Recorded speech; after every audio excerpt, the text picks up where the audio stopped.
this community is just very curious about what this community is like. And so he goes to see the Bodhisattva, and he says, "Can you tell me what the people here in this community are like?"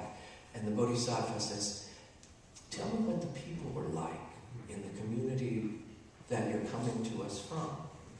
And the person said, "Well," he said, "the truth is, I'm really glad to be moving here because it wasn't so good there. People were not kind.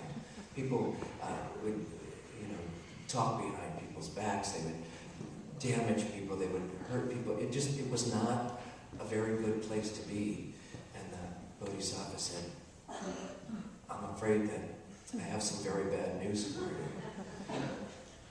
And so, some months down the way, another person moves into the village and has the same curiosity about the people there.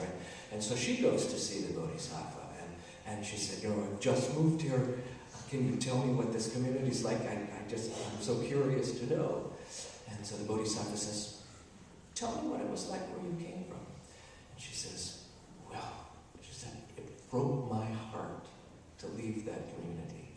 It was the most wonderful, loving, caring community, and everybody there took care of everyone else. And it was just a wonderful place to be. And because of family reasons, I had to move to this village where we are now. And I didn't want to do that, but that was what was next in our lives. And so here I am, and I'm curious about the people here." And the Bodhisattva said, "Well, I have some very good news for you.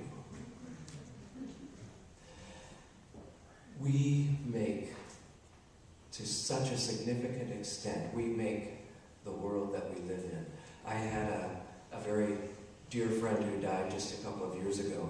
Some of you who've been here on Christmas Eve have heard me use some of her readings as part of our Christmas Eve service. Her name was Lucy Mealy, and Lucy had this habit that I found so annoying when I first knew her.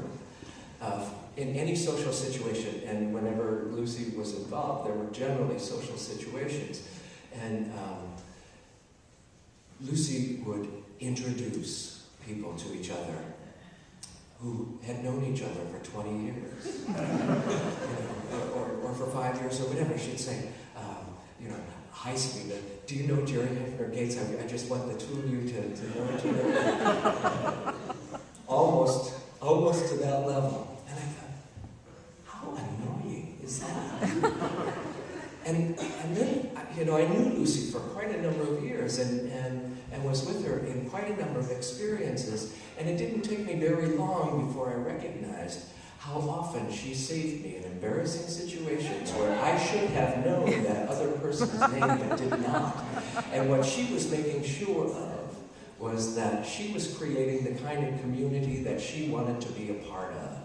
A kind of community where you didn't have to be uncomfortable because there was somebody to help make things more comfortable. And so, today we're welcoming new members. Your experience here, let me assure you, will in large part be a result of the energy and the commitment that you bring to your membership. And older members, it continues to be that way. We are here to promote transformation. We are here to remind one another to do our very best. That's the covenant. To be inclusive and to be included ourselves in that inclusiveness. Sandra Day O'Connor, the retired Supreme Court Justice, wrote, "We don't accomplish anything in this world alone, and whatever happens is the result of the whole tapestry of one's life and all the weavings of individual threads from one another that creates something." We are here to be intentional in the weaving of our tapestry that holds us all, not just so that we're held. We don't just come together here to be together. We come together here for the purposes of transformation. I don't know a greater calling that life has for us than to engage in that transformation. We are here to join together in support of answering life's call to find and to make meaning in our lives. We are here to support this institution for ourselves and for others, and that includes others who haven't even heard of us yet. We are here to create and to be co-creators in the beloved community that we want to have in this world. We are here to be the change that we want to see. We are here to be agents of that change, so that we know that our lives will have, because of our struggle here and because of our shared struggle here, our lives will have greater meaning, greater intention, and we will be in a better place to meet the world's needs through those intentions.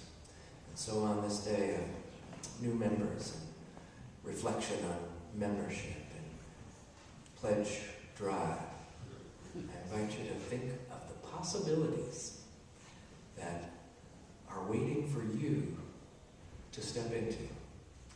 Let's join together in a moment of prayer. Spirit of life-giving love and love-giving life, we are gathered together here this morning in community and in celebration of community.